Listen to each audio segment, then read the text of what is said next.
welcome to today's Kanbanchi tutorial. Today, we're going to talk about pivot tables in Google Sheets. A pivot table is a dynamic tool that helps you to summarize data and simplifies visualization of large datasets. In this example dataset, we have information about a company's sales for April 2023. To create a pivot table, you can press Ctrl A to select all of your data, and then you click in Insert and Pivot Table.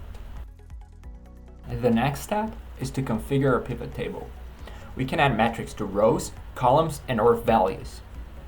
We can choose to summarize the data by salesperson, clients, or region for this example dataset.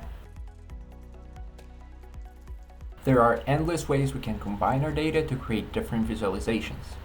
For this dataset, we can add dates to the column in order to see the sales of each person over time, for example. When summarizing the values of your table, you can also choose between visualizing them by their sum, average, min, and max, and many other options. Keep exploring pivot tables in order to improve your skills with Google Sheets.